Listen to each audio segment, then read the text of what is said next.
Saya teruskan. Jadi saya mohon semua kita melakukan kebaikan itu kalau dalam kaidah fikih disebut al yakin la yuzalu bisyak.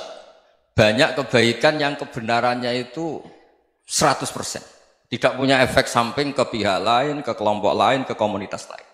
Itu tadi misalnya Anda makan dan itu murah sekali, hanya butuh satu piring. Setiap punyaan kamu muji Allah, setiap minum kamu muji Allah. Itu redaksinya Rasulullah SAW disebut Allah sangat ridho ketika seorang hamba makan, kemudian dia memuji Allah. Atau minum, kemudian dia memuji Allah. Logikanya gampang, negara seperti ini yang kamu harapkan bentuknya kayak apa, mertua, ipar, komunitas, tetangga. Itu nyata terjadi itu kan belum pasti.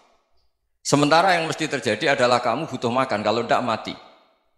Butuh minum, kalau tidak mati. Butuh bumi yang nyaman ditempati, kalau tidak kita juga mati. Sebab itu Allah kalau menyebut nikmatnya itu hal-hal yang keseharian. Alladzi at'amahum min ju'. Allah itu siapa? Allah itu yang menciptakan kamu bisa makan. Tidak berlebihan. Allah itu yang menciptakan kondisi sosial itu ideal. Zaman Nabi itu ya ada orang munafik. Orang-orang pilihan Allah itu juga diuji orang sekelilingnya yang macam-macam. Semua diuji sesuai konteks zaman dan waktu. Nah, tapi ada ibadah-ibadah yang selalu disarankan Nabi. Sampai Nabi itu pernah ditanya, ayul islami khairun ya Rasulullah, Islam terbaik itu gimana? Jawaban Nabi itu unik. It'amut to'am. Islam terbaik itu ya makan-makan, jangan santai-santai. Ketika Allah menyebut beberapa kebaikan, falak tahamal aqobah wa ma adrokan apa? Mal aqobah. Terusannya apa? Fakku raqobah. Terusannya apa? Au it'amun fi yaumin di masubah. Ya, itu acara makan-makan itu juga Islam. Kenapa? Ya bayangkan kalau tidak ada makanan, kita mati kan?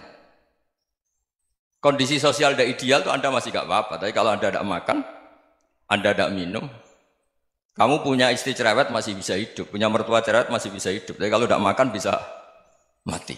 Berarti penting mana istri sama makan? Penting mana? Makan. Semoga istri Anda dengar, nanti kamu disuruh makan tapi pulang deh.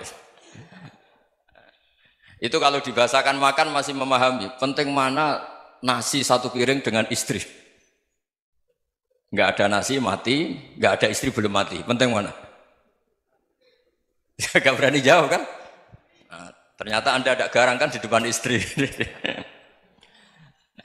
Jadi saya mohonlah, mungkin Mas Sufyan Sauri tadi yang bisa bantulah. Teman-teman tuh ngaji yang keseharian saja.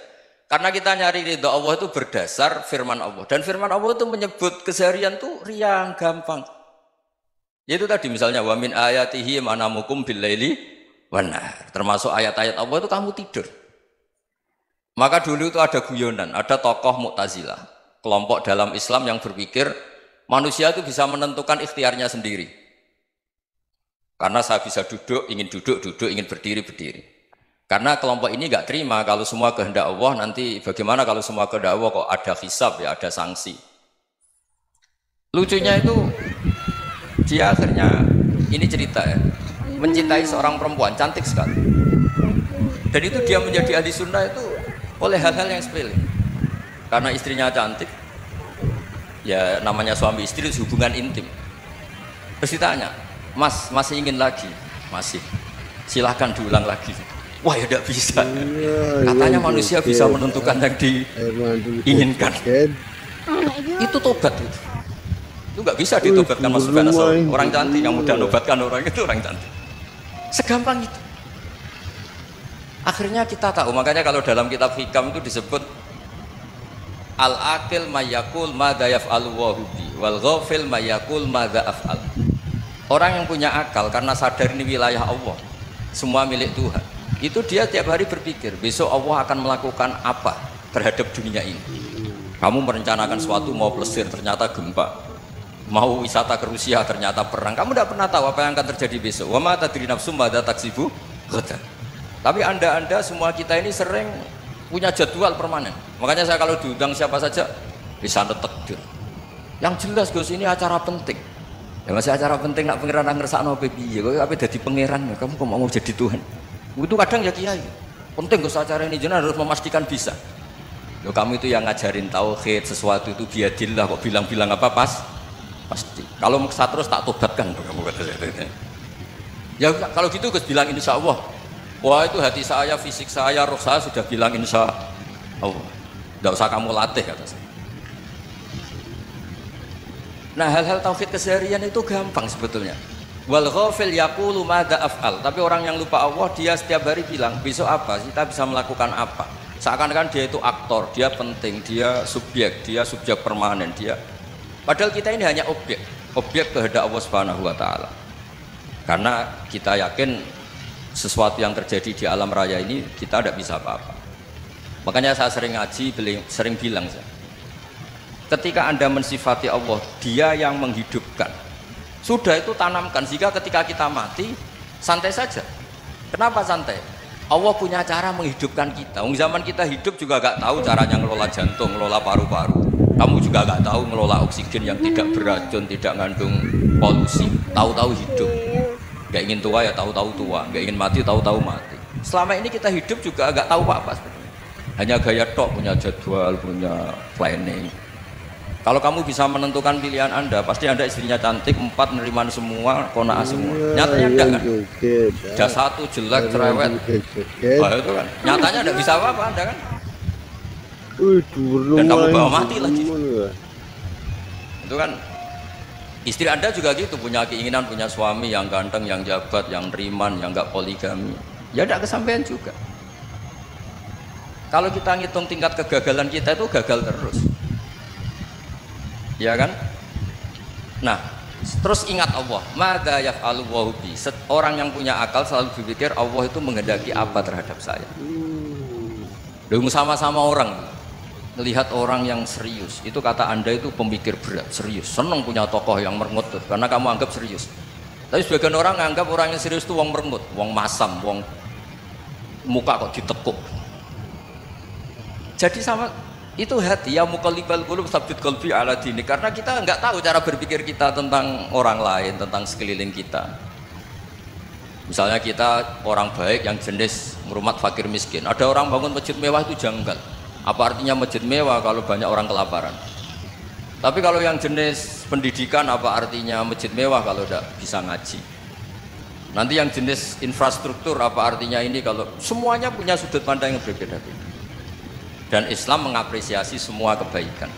Tapi katakan semua kebaikan itu adalah kehendak Allah Subhanahu wa taala. Karena apapun baik Anda itu pakai fasilitas yang diberikan oleh Allah Subhanahu wa taala. Sehingga ini yang disebut kulillah sumadarhum fi khawdihim yal'abun. Ya kembali tadi ke tema-tema bahwa keseharian Anda ini sudah Islami. Saat Anda tidak bisa melakukan apa saja. Saya sering ada jenazah, biasanya kalau tetangga meninggal saya sering disuruh ngelepas. Saya bilang orang ini baik karena sering ngelamun di rumah, sering nganggur di rumah. Ditanya sama anaknya, kenapa Gus nganggur baik? Ya kalau dia nganggur artinya juga agak berbuat sesuatu yang maksiat kan? Ya kan, orang nganggur di rumahnya ya tidak bunuh orang, tidak maling, tidak korupsi, ya namanya nganggur di rumah. Lah cuma istri cara pandang nganggur gak menghasilkan uang itu, tapi juga gak menghasilkan kriminal kan? Jadi sebenarnya Islam itu cara, makanya kalau sampai ngaji usul fikih itu ada kitab usul fikih namanya Lubul Usul, itu terkenal sekali di pesantren itu. Itu kalau ngapresiasi keseharian itu luar biasa. Izma min mubahin illa wa yatahaqququ bihi tarku haramimma. Karena keseharian yang mubah saat Anda lakukan itu ada kehebatan yang luar biasa, yaitu meninggalkan haram. Makanya dulu banyak orang-orang alim ketemu temannya itu guyon sampai semalaman. Itu biasanya yang semangat Islam itu kiai kok tidak tahajud, kiai kok tidak witir. Orang yang sedang mapan uangnya banyak, malam itu tidak kelayaban itu sudah luar biasa. Melawan nafsu supaya tidak maksiat itu sudah luar biasa. Supaya lupa guyon sama temannya semalaman sampai subuh. Gejolak-gejolokan kenang zaman miskin, zaman kuliah nggak jelas, zaman apa. Melihatnya jangan tarkut tahajud. Seperti ini meninggalkan tahajud, tapi meninggalnya ini talkul muharramat. Jadi kayak apa hebatnya? Sehingga Imam Ghazali punya riwayat yang agak unik. Hatta takuna ibadatu akhiri hadil ummah iku an-naum. Sehingga suatu saat ibadah terbaik umat ini itu tidur. Itu kan riwayat kontroversi. Ketika Imam Ghazali tanya, kenapa iya? Kenapa kamu mulai keluar dari rumah itu sudah banyak maksiat? Melihat perempuan yang enggak mahram, melihat fenomena. Tapi kalau kamu tidur itu enggak melihat apa-apa. Tapi juga kamu jangan nganggap tidur itu ibadah betul. Saatnya melakukan fardu ain malah masih tidur. Tapi itu sudut pandang yang menjadikan kita Islam itu gampang. Jadi saat Anda tidak bisa aktivitas apa-apa, misalnya ada beberapa orang yang lumpuh. Lumpuh itu memang nggak bisa Jumatan, nggak bisa ibadah, tapi dia juga nggak bisa maksiat. Tidur itu memang Anda saat itu tidak bisa tahajud, tidak bisa witir, tapi saat itu ada zina, ada maling, tidak gosipkan orang, tidak bully orang, tidak menanamkan kebencian, tidak hasud. Sehingga tidur menurut Allah Ta'ala wa min ayatihi manamukum billaili apa? Wan-nahar. Karena di tidur itu selain ada unsur istirahat, jaga kestamina, juga ada unsur meninggalkan beberapa keburukan. Nah saya mohon ibadah yang keseharian ini kita jaga. Supaya kita semua baca ayat itu fasih. Fasih itu tertanam di hati. Allah itu siapa? Alladzi at'amahum min ju'i wa amanahum min khauf. Dan Allah kalau cerita di Quran itu anna sababnal ma'a sabba tsumma syaqqaqnal ardha wa syaqqa fa ambatna fiha habba wa inaba wa qadba wa zaituna wa nakhla wa hada'iqa hulba. Kamu tahu saya ini siapa kata Allah? Saya ini adalah Tuhan yang menurunkan air. Kemudian ada tanaman banyak. Habba wa inaba wa qadba, ada zaitun, ada tin, kalau orang Jawa mungkin ada tela, ada padi, ada mangga, ada pisang. Sudah. Wa inaba wa zaituna wa nakhla wa hada'iqa hulba, ada perkebunan yang lebat.